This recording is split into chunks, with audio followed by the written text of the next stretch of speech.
एक परिवार, एक सीट और दो उम्मीदवार। जी हां, लोकसभा चुनाव को लेकर इस साल महाराष्ट्र की सियासत में चल रहे घमासान के बीच एक जंग ऐसी भी होगी जिसमें अपने ही एक दूसरे के खिलाफ खड़े नजर आएंगे। नमस्कार, मैं हूं शारदा जायसवाल और आप देख रहे हैं इन 24 न्यूज की खास पेशकश पवार परिवार की चुनावी जंग। महाराष्ट्र का बारामती शहर राष्ट्रीय स्तर पर विकास के मॉडल के तौर पर उभरा है। वहीं बारामती लोकसभा सीट पर कई दशकों से पवार परिवार का वर्चस्व रहा है। शायद ही कभी किसी ने यह कल्पना की होगी कि जिस बारामती में पवार परिवार का वर्चस्व है, उसी बारामती में पवार परिवार आमने सामने होगा और इन दोनों के बीच वर्चस्व की लड़ाई होगी। लोकसभा 2024 के चुनाव में बारामती अब शरद पवार और उनके भतीजे अजीत पवार के बीच युद्ध का मैदान बन गया है। लेकिन देखना यह दिलचस्प होगा कि दोनों ही पवार में किसकी पावर ज्यादा दिखेगी और कौन किस पर भारी पड़ता है। आपको बता दें कि लोकसभा चुनाव में शरद पवार की तरफ से उनकी बेटी और 3 बार की सांसद सुप्रिया सुले चुनावी मैदान में हैं, तो वहीं उनके खिलाफ अजीत पवार ने अपनी पत्नी सुनीत्रा पवार को चुनावी मैदान में उतारा है। यानी कि इस बार ननंद भाभी की लड़ाई के साथ साथ पवार बनाम पवार की जंग भी देखने को मिलेगी। ननंद भाभी के आमने सामने आने के बाद अब बारामती की सीट उन हॉट सीटों में शामिल हो गई है जिसके नतीजों पर पूरे देश की निगाहें होगी।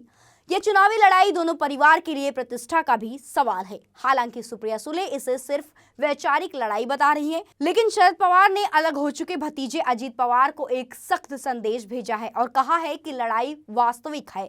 इसकी वजह है दोनों के बीच सुलह की कम होती संभावनाएं।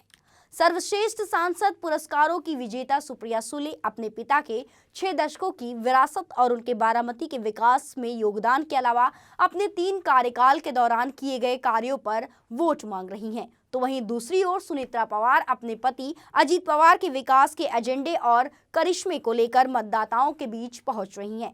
वो विकास को लेकर अजीत पवार की नॉनसेंस नीति की बात कर रही हैं। सुप्रिया सुले मतदाताओं से अपील करने के दौरान काफी स्पष्ट दिखाई दे रही हैं। उनका कहना है कि लोकसभा चुनाव बेहद महत्वपूर्ण है क्योंकि यह लोकतांत्रिक व्यवस्था को मजबूत करने और संविधान की रक्षा के लिए बनाई जाने वाली नीतियों के भाग्य का फैसला करेगा। इसके अलावा वह घटते रोजगार के मौके, बढ़ती महंगाई, अमीर और गरीब के बीच बढ़ती दूरी, केंद्रीय जांच एजेंसियों के दुरुपयोग और भ्रष्टाचार पर हो रही लीपापोती का मुद्दा भी जोरों शोरों से उठा रही हैं।